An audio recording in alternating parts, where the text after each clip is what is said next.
बिस्मिल्लाहिर्रहमानिर्रहीम। मैं आज मानव शहर से आपके शहर पात्री को आया हूं। जो ये नौजवान साथी पिछले 5 दिनों से अपनी मांगों को लेकर अमरन उपोषण कर रहे हैं, मैं यहाँ आकर तमाम इमामत के मुसलमानों के तरफ से इनको समर्थन देना चाहता हूँ और हुकूमत महाराष्ट्र से और इस महाराष्ट्र के जातीयवादी संगठनों से और ये महाराष्ट्र के जो मुख्यमंत्री है जो ये कह रहे हैं कि ये संतों से जो सरकार चल रही है, मैं उससे कहना चाहता हूँ कि ये जो नौजवान आज जो पादरी के अंदर पिछले 5 दिनों से बैठे हुए हैं, इनकी मांगों को आपको जल्द से जल्द पूरा करना पड़ेगा, क्योंकि ये वो मांग है जो हमारे नबी, जो कायनात के नबी, जो हम सब के नबी, पूरे उम्मत के नबी, पूरे जहां के नबी, सिर्फ महाराष्ट्र के नहीं, सिर्फ हिंदुस्तान के नहीं, बल्कि पूरे वर्ल्ड के नबी, जो आकाए दो जहां मुस्तफा मोहम्मद सल्लल्लाहु अलैहि वसल्लम के शान में जो गुस्ताखी कर रहा है, जो आए दिन जिनकी ज़बाने हमारे नबी के शान में गुस्ताखी कर रही है, उनको ना के बल्कि सिर्फ अरेस्ट किया जाए, बल्कि एक ऐसा कानून इस महाराष्ट्र के अंदर नाफिज किया जाए कि दोबारा किसी की हिम्मत और किसी की जरूरत नहीं होनी चाहिए हमारे नबी के शान में गुस्ताखी करने के लिए। और मैं तमामी नौजवानों का जो इस आंदोलन को समर्थन कर रहे हैं और इस आंदोलन में जो अपना भागीदारी सबमिट कर रहे हैं और इसके लिए जिद्दोजहद कर रहे हैं, मैं पिछले 5 दिन से मैं डेली यहाँ पर आ रहा हूँ। मैं सैयद खादर साहब के साथ भी यहाँ पर आया था, कल गौसैन साहब के साथ भी यहाँ पर आया था,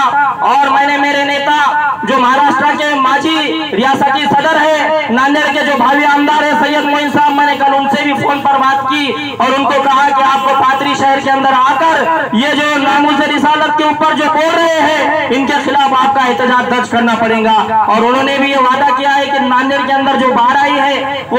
बाढ़ खत्म होने के बाद इंशाअल्लाह ताला यहाँ पर आएंगे। और मैं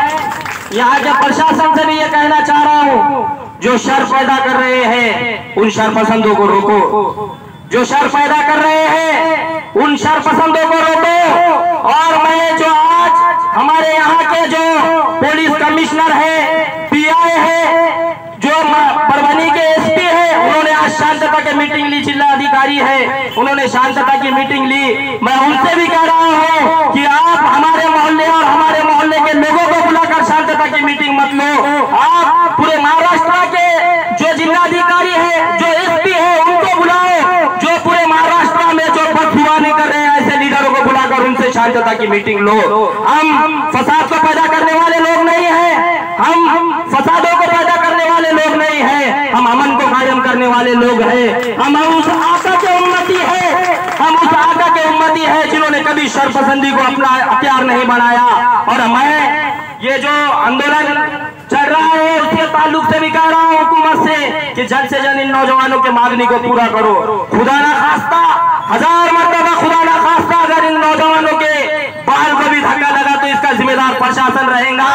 इसका जिम्मेदार प्रशासन रहेगा। उसके बाद क्या होगा ये हम भी बता देंगे। हम खामोश ये नीतीश राणे के जो भड़काऊ भाषण दे रहा है, हम उसके भड़काऊ भाषण सुनने वाले नहीं है। आज ये जो सेकुलर पार्टियां है ये कह रही है कि ये दंगा भड़काने के लिए कर रहा है, तो दंगा भड़के तो भड़कने दो, हम भी खामोश सुनने वाले नहीं है, हम भी खामोश सुनने वाले नहीं है। कब तक हमें दंगों के नाम पर डराया जाएगा? हमारी मस्जिदें लूटी, हम खामोश रहे, हमारी इस्मतें लूटी, हम खामोश रहे, हमारी अजमतें लूटी, हम खामोश रहे, हमारे घरों को बुलडोजरों से गिराया गया, हम खामोश रहे, हमें कानून का पाटे पढ़ाकर हमें खामोश बिठाया गया, हम खामोश रहे। लेकिन मैं मुबारक जमीन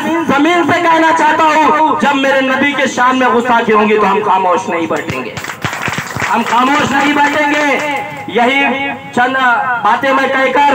मैं रुखसत लूंगा और कहूंगा कि जल्द से जल्द इन नौजवानों की मांगों को पूरा करे। मैं इतना ही कह के अपनी बात को खत्म करता हूं और एक अशार कहूंगा कि